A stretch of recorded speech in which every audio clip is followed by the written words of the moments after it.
सानन्दमानन्दवने वसन्तम् आनन्दकन्दं हतपापविन्दम्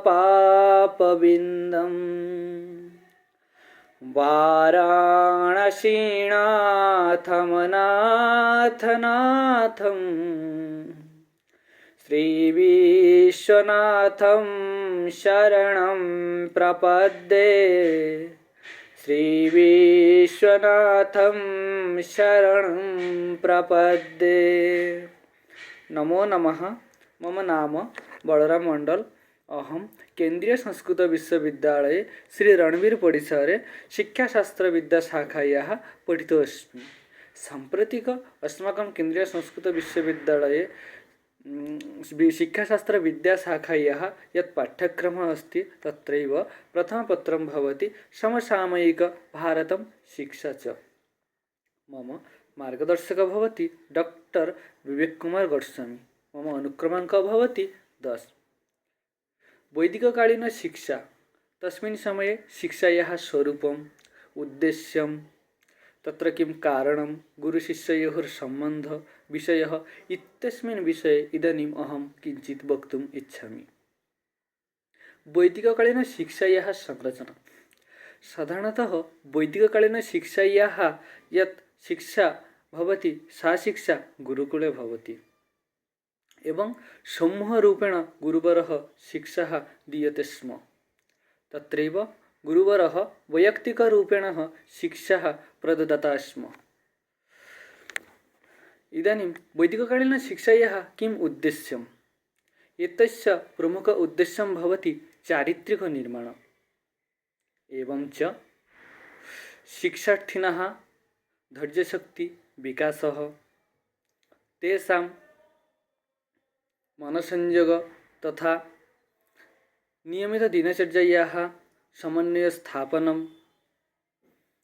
धार्मिक मनोवृत्ति स्थापनम् एतयोः अनयोः तस्मिन् शिक्षायाः उद्देश्यं भवति। इदानीं वयं चर्चयामः वैदिककालीन शिक्षायाः किं किं विषयः भवति। तत्रैव प्रधानतया 2 विषयौ भवति पराविद्या अपराविद्याश्च। पराविद्या यद्विद्यामाध्यमेन विद्यार्थिनः मोक्षप्राप्ति तथा ऐश्वरिक शक्ति संबंधे ज्ञानं भवति सा विद्या पराविद्या इति उच्यते। प्रधानतः अस्मिन् विषयस्य अन्तर्भुक्तः भवति वेद उपनिषद इत्यादयः। अपरविद्या भवति अपराविद्या यद्विद्यामाध्यमेन सांसारिक सुखप्राप्तिः भवति सा विद्या अपराविद्या इति उच्यते। अत्र गणितशास्त्रम् अर्थशास्त्रं राजनीतिशास्त्रं पशुशास्त्रम् इत्यादयः भवति। इदानीं वयं चर्चयामः तस्मिन् समये इत्युक्ते वैदिककालीन समये गुरुशिष्ययोः सम्बन्धः कथं भवेत्।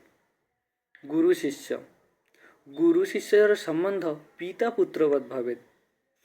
गुरु स्वस्य शिष्यः सन्तानस्वरूपः इति मन्यते स्म। शिष्य अपि गुरुवरः पिता सम्बन्धः इति मन्यते स्म। एवं च तस्मिन् समये शिष्य गुरुवरस्य तर्पणकार्यमपि कृता आसीत्। इदानीम् अहं चर्चयामः तस्मिन् समये शिक्षणपद्धतयः के सन्ति। प्रधानतः शिक्षणपद्धतयः प्रश्नोत्तरविधि अभ्यासविधि श्रवणविधि भाषणविधि एतयोः विधिः आश्रितः भवति स्म। एवं च बहुविध तर्क शास्त्रार्थ ये च विधि अपि सन्ति ते विधि अवलम्बनं कृत्वा अपि शिक्षा प्रददाति स्म। धन्यवादः।